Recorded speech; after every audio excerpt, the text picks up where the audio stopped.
This video is an introduction to the countermeasures that may have been used against Bloodhound, namely electronic countermeasures, also known as jamming, tactical manoeuvres and chaff. The subject requires a basic understanding of how the Bloodhound system worked in its semi-active mode, which is what we'll concentrate on in this video. Later videos will use a simulator to demonstrate the countermeasures in action. Okay, the theory of operation is the radar transmits a powerful continuous wave signal in a narrow beam towards a target. Think of it as a highly focused searchlight and you'll get the picture. Some of the transmitted signal is reflected back to the radar. The target's velocity toward or away from the radar shifts the frequency of the return signal. This is known as a Doppler shift.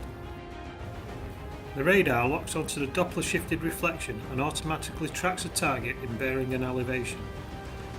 Timing differences between the modulation on the transmitted and received signals allow the measurement of range, and a Doppler shift allows the measurement of radial velocity. With this information, the LCP can resolve target bearing, elevation, range, height, speed and track. The LCP uses this data to prepare the missiles for launch.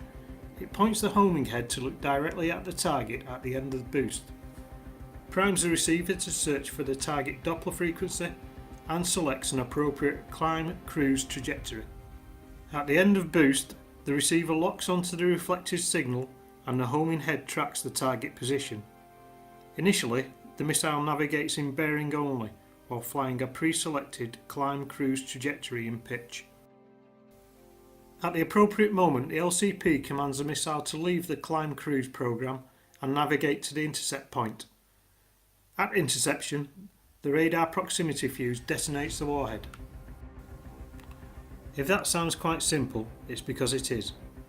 This is, after all, 1960s technology. However, there are limitations which an enemy may try to exploit as vulnerabilities. 1. The strength of the received signal is proportional to the radar reflecting area of the target and inversely proportional to its range. So small, stealthy or distant targets produce weaker returns than large, close or non-stealthy targets. This is demonstrated in this clip. Watch the signal to noise level at the top of the screen as the target is adjusted from a large aircraft to a cruise missile.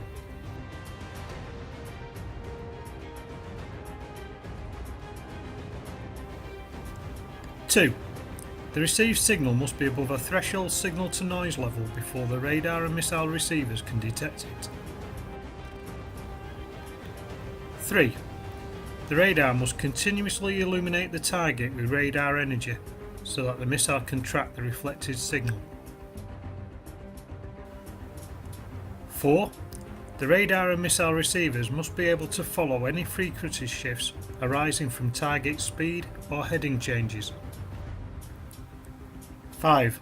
Targets that are neither approaching or receding produce zero Doppler shift and cannot be tracked by the radar. Watching this clip as the target turns to fly a perpendicular track to the radar, note that on target goes down as the Doppler frequency approaches zero. The radar reacquires the target as it turns again to fly towards the radar.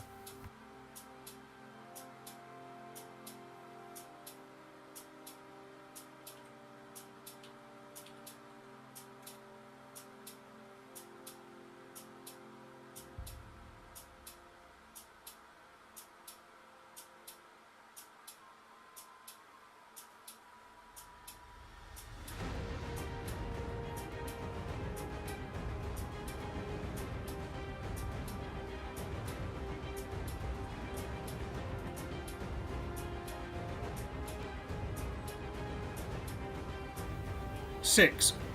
Both radar and missile are able to track a jamming target by receiving the jamming transmission itself. This is known as passive tracking. However, range and velocity measurements are unreliable when passive tracking. That concludes this introduction. In the next videos, we'll look at the countermeasures in more detail. For more information about the Bloodhound Missile Preservation Group, visit bmpg.org.uk.